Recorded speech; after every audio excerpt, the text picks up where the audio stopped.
Olá, começa agora mais um Café com Autoridade, o programa que traz até você, internauta e telespectador, a possibilidade de conhecer um pouco mais sobre a autoridade dos nossos municípios e também do nosso estado e até país. Hoje estamos tendo a grata oportunidade de receber aqui nos nossos estúdios Lúcio Maluf, que é secretário-geral do PDT estadual. Obrigado por nos dar a honra da sua presença. Eu que agradeço e me sinto honrado também de estar aqui, convivendo com vocês aqui em Osasco, poder participar do seu programa e que tenham as mais propícias informações da qualidade, do alcance e da forma como vocês conduzem as entrevistas e a informação ao público de Osasco. Secretário, me fale um pouco sobre a sua carreira, de onde o senhor vem, quais suas origens e o que trouxe o senhor até aqui. A minha carreira na vida política, eu sempre fui membro do PDT, nunca tive outro partido na minha vida política. A fidelidade é uma questão de honra. É uma questão de honra. Que o PDT, sua doutrina, sua história, suas bandeiras são absolutamente adequadas ao meu modo de pensar, né? De agir e de entender a prática política. Eu sou natural do interior, sou de Bauru. Cidade? Sou de Bauru, sou nascido em Bauru. 300 quilômetros de São Paulo. 320 quilômetros de São Paulo, né? Mas muito cedo fui para São Paulo, minha família se mudou para São Paulo e iniciei uma trajetória como qualquer outro garoto na cidade de São Paulo. Mas muito cedo me interessei pela política. Antigamente, no meu tempo de pós-adolescente, jovem, os jovens se interessavam muito pela atividade política, né? Talvez por não ter tanta internet, videogames, outras atrativas. E o senhor viveu os momentos auges da política. Sem dúvida. O senhor passou pelas revoluções estudantis. Sem dúvida. Viveu a ditadura. Viveu a ditadura, o período anterior à ditadura, né? Depois o período desde do 61, quando foi da luta pela posse do Jango Goulart, e a memorável campanha épica de Leonel Brizola, com a criação da cadeia da legalidade, garantindo a posse do Jango Goulart, que estava na China, quando da renúncia do Jânio Quadros. Perfeito. Ali foi um momento que, ainda adolescente, eu me encantei. E o senhor estava engajado nos movimentos? Começando, né? Isso começando. Pouca idade na época. E até uma curiosidade, eu tinha da época gravado o discurso que está fazendo 50 anos da Central do Brasil, gravado à época num gravador grande, geloso e tal. Isso que me colocou na atividade política. Exato, aquele grande, geloso italiano. Isso que me colocou, de uma certa forma. E logo aos 15 anos de idade, assumi uma direção no centro da escola, então não foi muito, e aí começou. Não foi muito uma opção, o senhor foi meio que conduzido pela ideologia e a história acontecendo. Acontecendo e a opção, evidentemente, porque depois surgiram outras alternativas, eu continuei optando por esse caminho. Por esse caminho. Perfeito. Isso foi prosseguindo. Depois, passaram essas lutas políticas, veio a ditadura, sofremos esse período todo, estamos contra, né? Veio a anistia e depois a formação novo dos partidos políticos, né? Sim, a reformação dos partidos então políticos. Eram dois Ficou partidos, Arena e MDB, depois PMDB. Então, antes estava todo mundo abrigador no PMDB, ou no MDB ou na Arena, essa coisa toda. Quando veio a volta do Brizola, já havia todo um encantamento com o Brizola, era um ídolo já. E quando a formação do PDT, nós nos engajamos no PDT, que seria o PTB, mas foi tomado do Brizola, né, que era o herdeiro natural do PTB, porque o partido que antes era vinculado era o PTB, do Getúlio Vargas, do Jango Goulart, do Leonel Brizola, do Alberto Pasqualini e tantos outros, né? Impedido, né, aí no caso até pelo Golbery Costa e Silva, da construção do partido, que estava pronto, né? Partiu-se então para rasgou o estatuto daquele partido e partiu a formação do que hoje é o PDT em um espaço de uma semana. Seria muito interessante se nós tivéssemos a oportunidade aqui de esclarecermos aos nossos espectadores o que é um partido, para que serve um secretariado, por que tem um presidente de partido, porque para nós, leigos na política, é muito simples irmos nas urnas e votarmos. Mas os bastidores do qual o senhor pertence se me permite chamá-lo de você, não, à vontade, daqui para frente, do qual você pertence, existe todos uns bastidores que eles não chegam ao conhecimento do eleitor, por que não dizer da população. Como que é um partido político? Bom, um partido político, isso é uma agremiação, né? De pessoas, né, que se juntam, se unem em torno de um ideário, idealmente seria em torno de um ideário político, em torno de uma ideologia, um conjunto ideológico e de uma proposta de práticas, cuja finalidade seria de todos os partidos políticos atender demandas da sociedade, né? Uns com um tipo de proposta, outros com outros, com uma visão diversa de como se deve oferecer à sociedade soluções para os problemas que ela apresenta. Mas a diferenciação de partido para partido seria os meios, os finais, são parecidos? A construção, né, legal dos partidos são iguais. Perfeito. Né? Elas são amparadas numa legislação e se constrói do mesmo jeito. A parte legal dos partidos. A prática é que os diferencia. Ok. O ideário e a prática. Perfeito. Então, você tem partidos mais à esquerda, partidos mais à direita, partidos que vão ao centro, partidos que defendem segmentos específicos da sociedade, partidos mais plurais e por aí vai. Agora, a forma com que eles se organizam para exercer a sua prática os diferencia. Okay. Como eles levam sua mensagem à sociedade, de que forma eles querem influir também na sociedade para obter, na forma de votos e de apoiamento, o retorno a isso, é que diferencia a maioria dos partidos políticos. Mas, ao falarmos de partido, a própria palavra já indica, é parte. Né? O partido não é um todo da sociedade, senão não teríamos um partido único. Né? Perfeito. Então, existem diversos partidos que, em tese, deveriam corresponder a determinados anseios de determinados grupos da sociedade. Perfeito. Embora muitas vezes isso não ocorra e alguns sejam só de fachada, né? E não tenham nenhum compromisso com a ideologia, com os compromissos sociais, com o seu ideário, com as suas bandeiras e com as suas práticas. Aí passam a ser, parece, clube de amigos, não? E passada essa fase da época idos da década de 70, onde o senhor já é engajado nos movimentos estudantis, contra a ditadura, o que o levou a se familiarizar ou a ter uma melhor opção pelo PDT? Já era uma questão ideológica? É uma questão ideológica, é uma questão de reconhecimento histórico, inclusive. É uma questão de uma abordagem histórica importante. Os trabalhistas, né, estão no centro da história brasileira. Né? O trabalhismo é a única doutrina realmente, o conjunto de doutrinas criados aqui no próprio Brasil, no Brasil. O trabalhismo brasileiro, inclusive, se difere do trabalhismo inglês, que muitas vezes se confunde, né? Porque nós agregamos à doutrina trabalhista o conceito de soberania, de nacionalismo. E entendemos que a prática adequada para que isso ocorra é através da educação. Perfeito. Então, esse conjunto, esse arcabouço, né, que nos faz diferentes e absolutamente compatíveis com a nação brasileira. Os outros têm doutrinas importadas, doutrinas internacionais, nós temos uma doutrina nacional. A sigla PDT é o resumo do resumo disso que você está me falando, Partido Democrático Trabalhista. Então, temos um fundamento progressista muito forte, né? Mas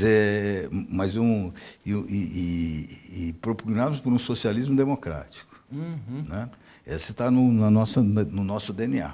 Perfeito. Nós descendemos diretamente dos trabalhistas de Vargas, de Jango e, mais recentemente, de Brizola. As nossas origens reportam a luta contra a escravatura e a proclamação e a República. Eu tenho certeza. Nós somos partidos que advêm da luta republicana e da luta anti-escravagista. Isso que deu origem a esse trabalhismo. Os trabalhistas, a doutrina entendeu, né, que havia uma exploração muito grande nos donos do capital contra os que ofertavam a mão de obra. Perfeito. E é nisso que surge o trabalhismo para defender. Ingressou no país de forma escrava, que hoje se vive aí um grande conflito social em função de raças. Isso. Então, o PDT ele também tem esta visão de uniformidade social. Sem dúvida. E é uma visão muito clara, né, de entender que a riqueza advinda do trabalho é que é importante. E nós entendemos que a verdadeira riqueza só é aquela que advém do trabalho, e não da exploração capital. Já diz um grande amigo e vizinho nosso aqui, só o trabalho pode produzir a riqueza. Exatamente. Isso é uma frase muito forte do cérebro. Só o trabalho produz a riqueza real. A real. Não a riqueza artificial de bônus, ou riqueza digital, de transferências de renda, de aplicações ou de juros. A riqueza dos juros, que é uma riqueza da exploração, sem que se oferte em contrapartida o trabalho produtivo e criador dessa própria riqueza. Né? Então, você entesoura a riqueza, depois a explora através de juros ou de aplicações financeiras, esquecendo-se que a função dessa riqueza é produzir bem-estar e distribuição de qualidade de vida para aqueles que trabalham, ou seja, para os trabalhadores. Né? O que haveria de não ser tão difícil em um país próspero e livre de intempéries, livre de furacões, terremotos, enfim. O Brasil... Abençoado, né? Abençoado por Deus. Só precisa tomar cuidado com o povinho que eu vou colocar aí como piada, né? Mas uma vez adequado a essa situação, e eu acredito piamente que estamos caminhando para isso, teremos uma prosperidade muito em breve. No capítulo, isso explica, o que você colocou, explica o golpe de 64, explica o suicídio de Getúlio. Pois é. Que era realmente a oposição ao crescimento brasileiro e à soberania nacional. Essa que está na base da luta. O golpe não foi dado pelos contracomunistas ou coisas que falam. O golpe foi dado contra a possibilidade de afirmação nacional por nacionalistas que queriam explorar as riquezas nacionais em benefício do país. Essa é a origem do golpe de 64. Interessante. O resto é subterfúgio, marcha com Deus, família, comunista. Isso é história paralela. Na verdade, o que não se queria é implantar no Brasil um governo voltado para o trabalhador, de corte nacionalista e preocupado com o crescimento e a educação do brasileiro. Interessante então, esse é o fato real. O resto é subterfúgio. Né? Interessante ouvir de uma pessoa com propriedade como você em dizer isto, porque para nós, leigos e meros povo, a informação nos chega de forma bastante distorcida. A informação nos chega de forma bastante conveniente para os governantes, e uma vez tendo acesso ao seu resumo, que foi muito breve, porque com você não seria um programa, seria um livro, seria uma minissérie, para podermos trazer até os nossos espectadores um pouquinho mais de discernimento, porque isso aqui não é um programa, isso aqui é uma aula de política.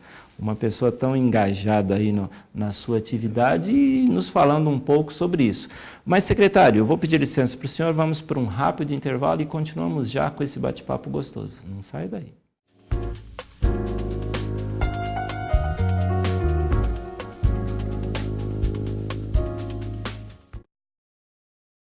Além de muito carinho, o leite materno oferece tudo que o bebê precisa para crescer forte e sadio. Dê apenas o seu leite até os 6 meses. Depois dê também outros alimentos saudáveis. Mas continue amamentando até os 2 anos ou mais. A amamentação ajudou a reduzir a mortalidade infantil pela metade. Amamente e alimente o futuro com mais saúde para seus filhos e para todo o Brasil.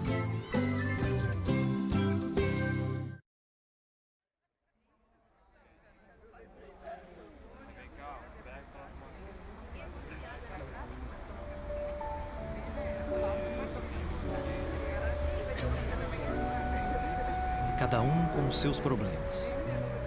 E o CVV? Para escutar os de todo mundo, ligue 141 ou acesse o site cvv.org.br e encontre apoio emocional. CVV, a linha da vida. A detecção precoce aumenta a chance de cura do câncer de mama. Olhe e sinta o que é normal e o que não é em suas mamas. Caso perceba alterações, procure um médico. Se você tem mais de 40 anos, faça o exame clínico uma vez por ano com um profissional de saúde. Se você tem de 50 a 69 anos, faça também uma mamografia a cada 2 anos. O cuidado com a sua saúde é um gesto de amor à vida. Procure uma unidade básica de saúde e saiba mais. Melhorar sua vida, nosso compromisso. Esse é o João Barbeiro, um verdadeiro perigo ao volante. Não respeita nada nem ninguém. Não dá sinal, não dá preferência e não dá atenção alguma à sinalização. João Barbeiro se acha espertinho e sempre quer se dar bem. Mas quando avança o sinal, acaba se dando mal. Seu João Barbeiro. No trânsito, não seja como João Barbeiro. Respeite as leis, os pedestres e seja consciente. Respeitar os direitos humanos é respeitar 100% a liberdade. Respeitar os direitos humanos é respeitar 100% a cidadania. Respeitar os direitos humanos é respeitar 100% a diversidade e a paz. Respeitar os direitos humanos é respeitar 100% a dignidade e a democracia. Onde tem respeito, tem direitos humanos. Onde não tem, diz que 100. Diz que 100. Diz que 100. Diz que 100. Defender os direitos humanos é uma tarefa de todos. Faça a sua parte. Denuncie.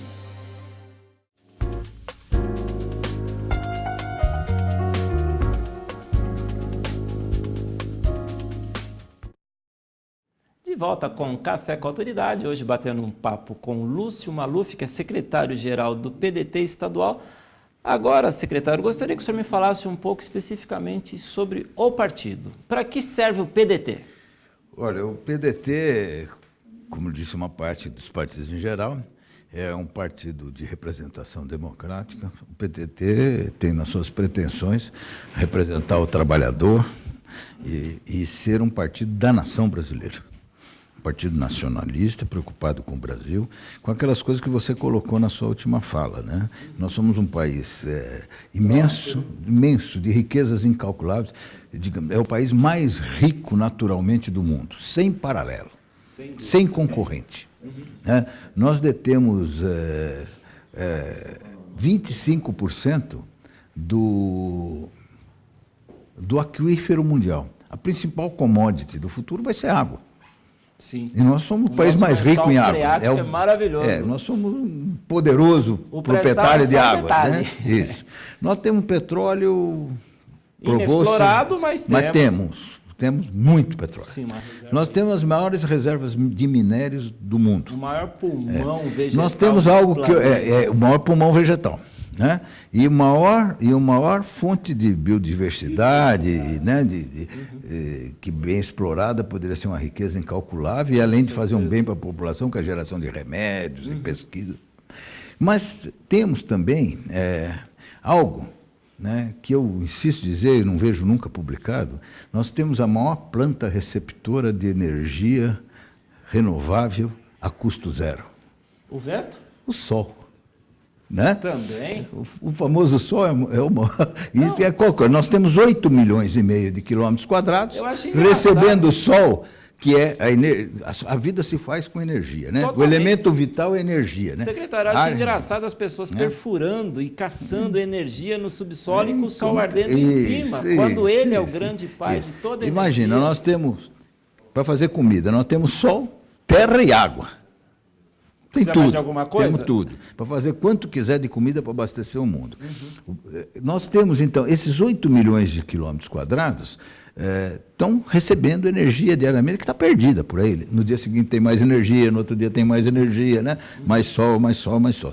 Ora, com essa energia, com a quantidade de água, com a quantidade de minérios, com a produtividade das terras brasileiras, com a população que temos, com os 200 milhões, que é uma grande população, ora, somada a outras coisas menores, imagine se isso estiver bem gerenciado, bem orquestrado. Que maravilha. É uma coisa imbatível. Agora, nós estamos nos sujeitando a vender soja, né? Vender carne de boi, né? Muitas vezes, sem industrializar, né? Exportando couro e importando sapato. E exportando emprego. Com certeza. Nós estamos gerando emprego lá fora. O Brasil é um grande gerador de emprego no exterior. E aí está meu amigo Milton Cavallo, né, presidente do PDT de Osasco, um sindicalista histórico de grande luta, que poderia até corroborar essa. Nós estamos, quando a gente industrializa fora, mandamos uma matéria-prima, industrializamos fora. O processo que gera mais emprego é o processo de industrialização. Nós estamos mandando emprego para fora.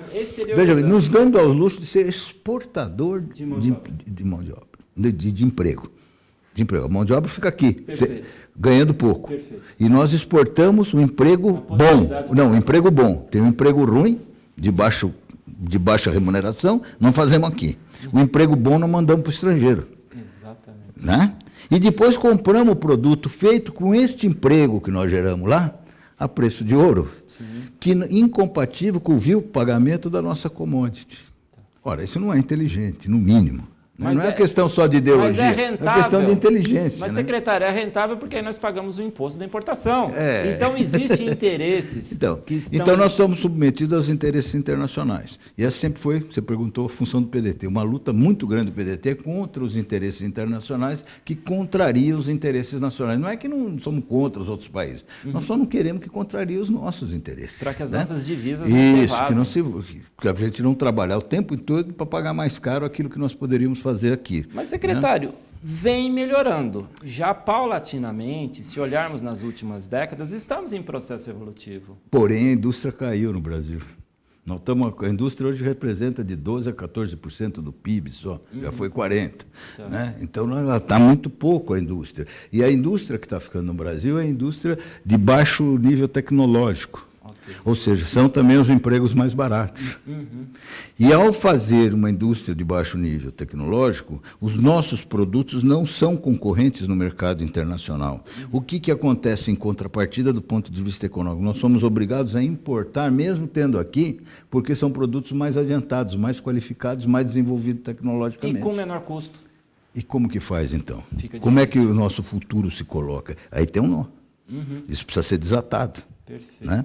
E cabe aí, voltando ao partido político. É esta a função do PDT. Essa é uma função isso é a função do partido. No nosso caso, discutir isso, pressionar e eleger pessoas que tenham a capacidade de fazer difundir essas ideias. Secretário, uma vez à frente de um partido estadual, qual é o seu ponto de vista entre o discurso, que isso que estamos fazendo aqui não deixa de ser um discurso de um partido, e uma pregação até, e a ação propriamente dita depois de eleito? Qual é o vínculo que existe uma coisa com outra? Veja, existem no processo político brasileiro muita distorção entre o discurso e a prática. Sim. Somos forçados a reconhecer isso por uma questão de honestidade até de princípio. Né? Okay. Não escondemos o sol com a peneira, né? Não é essa a nossa função aqui. A função é buscar esse resultado que ainda não é alcançado tão grande. Por nenhum partido, digamos assim. Nos momentos que estivemos no poder, nós fizemos. Pelo menos tentaram com todas as garras, com todas as forças. É a única corrente doutrinária, ideológica, que, quando no poder, praticou integralmente o que eu estou lhe dizendo. O que foi prometido ou o que foi dito?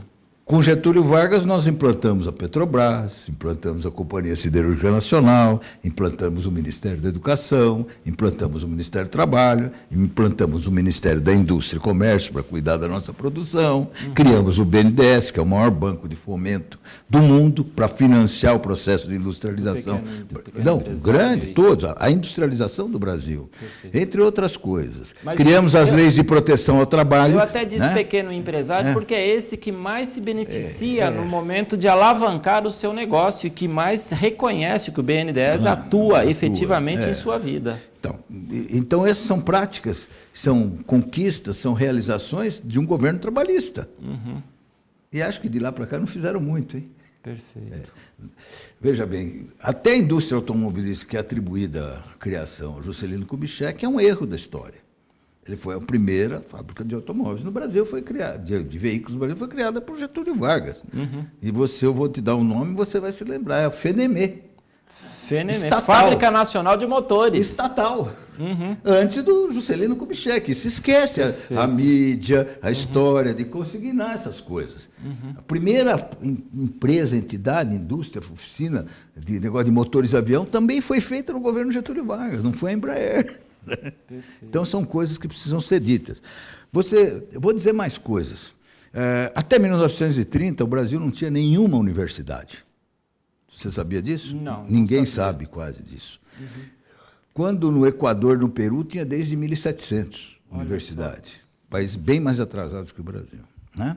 E foi a partir de 30, coincidentemente, do governo Vargas, que se implementou as universidades no Brasil. Por acaso a USP é uma das que se... A USP surgiu não implementada, mas surge nesse período, né? Como surgiram as federais, né? Nesse período que se criou. Né? Foi um período muito propício, muito farto na criação de recursos educacionais, né? De propostas educacionais. Quando teve no governo o Jango, que foi apiado do governo, ele propôs as reformas.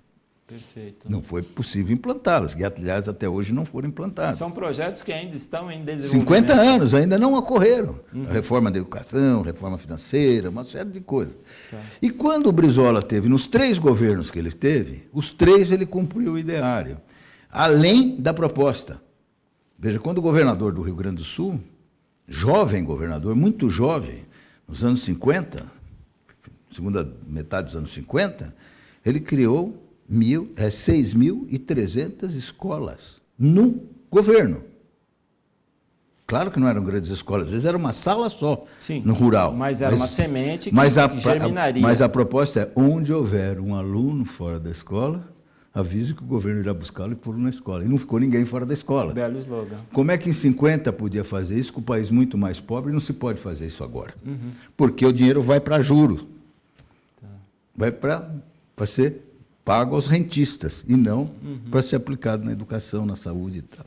Quando o governador do Rio de Janeiro criou o CIEPS, é a maior experiência educacional, uma das maiores do mundo, foram destruídas pelos governos posteriores, que eram escolas de tempo integral. Agora estão falando aí, o governo de São Paulo que está criando algumas escolas de tempo integral, mas já faz tempo que foram criadas isso. Um dos problemas das criações de escolas... O SESI fala que está criando escola de tempo integral, que é um exemplo a ser seguido. Ele só podia ser um exemplo do Leonel Brizola, do Darcy Ribeiro, do PDT a ser seguido. Né? Deveria falar isso. Secretário, para ser honesto, vocês não acham? Nas últimas décadas, de um tempo para cá, houve uma implementação na área educacional muito forte. Isso. Uma pergunta enquanto povo, enquanto eleitor, não é para dar estatística, porque você vê muitos melhorar a qualidade. Nós vemos muito analfabetos sendo aprovados. Nós vemos chama analfabeto funcional. Né? A estatística está apontando um número bacana, mas na prática tem muito a melhorar. Mas com relação aos países mais adiantados, o gap, a distância continua aumentando. Continua aumentando. Então, não basta fazer uma quantidade. Sim. Ela precisa ter uma qualidade. Você tem que ter um plano pedagógico, você tem que remunerar adequadamente os professores, tem que preparar e qualificar os professores que hoje estão desqualificados. Equipar as escolas, dar recursos, alimentar o aluno. E aluno tem que ficar tempo integral na escola, senão vira menino de rua. Sim. Para você diminuir a criminalidade, tem um remédio. Não é fazer cadeia. Não, é dar estudo. O tempo integral na escola, e comida. Desocupa essa mente. Para o pai e a mãe poder trabalhar sabendo que o filho está bem cuidado. Né? Porque o filho da classe média alta, ele tem esses recursos. Depois tem professora particular, tem os pais que têm um nível mais alto que ajuda a fazer lição. Então ele dispara em relação ao pobre. O que mudou muito de algumas décadas para cá, porque há tempos atrás, uma criança que ia para a escola particular era a criança problema que não podia estar no ensino público. Era escola ruim, na maioria. Tinha algum. Hoje inverteu esse processo. Hoje o menos abastado, o menos afortunado é obrigado a hoje seguir o cara a escola subiu pública. um pouquinho de status, ele quer ir para a escola particular. Escola particular, porque tem um nível de ensino porque a escola melhor. pública é sinônimo de má qualidade, de má tratativa. Além das escolas depredadas e má condição. Porque a cultura diz para o aluno que não deve conservar. Veja, quando o Brizola fez os chamados Brizolões ou CIEPs no Rio de Janeiro, na maioria dos CIEPs tinha um espaço reservado para morar meninos de rua. 15, pelo menos, retiravam e dormiam lá. Só que esses caras tinham piscina, psicólogo, almoço, jantar, tinha uma qualidade café da manhã, de vida. E tomava banho, ia para casa de banho tomando. Que bacana. Secretário, nosso programa vai chegando ao seu final. Eu deixo as câmeras a seu dispor para fazer suas considerações. Olha, eu queria ressaltar o trabalho do PDT de Osasco, é um trabalho magnífico que está sendo feito, é uma referência para nós do PDT do Estado de São Paulo, e tem nos causado grande satisfação e tem nos transferido uma energia criadora muito importante. Eu encontro no PDT de Osasco uma força energizante que o PDT no Estado inteiro está se aproveitando. Quero cumprimentar pelo trabalho que vocês fazem aqui na imprensa local, que eu tenho as melhores referências a respeito. E quero dizer para vocês, fazer um convite também.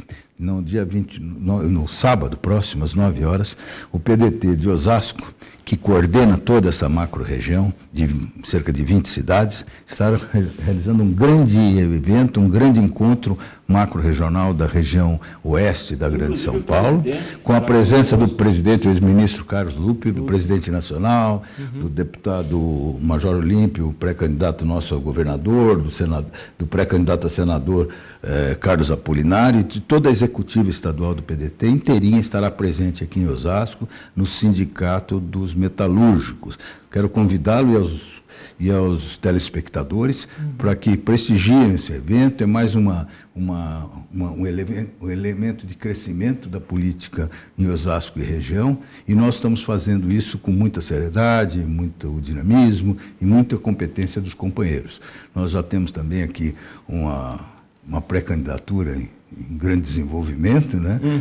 Do companheiro vereador Alex, que também estará presente nesse evento, e convidar os companheiros jornalistas para que, sem limites e sem censura de forma alguma, possam fazer esse trabalho conjunto conosco. Bacana. Muito obrigado. Eu que agradeço a sua presença. Eu queria aqui deixar o meu forte abraço ao Alex, da academia, que nos proporcionou a sua vinda até aqui, também para a Elisa Moreno, que acompanha sempre o nosso trabalho.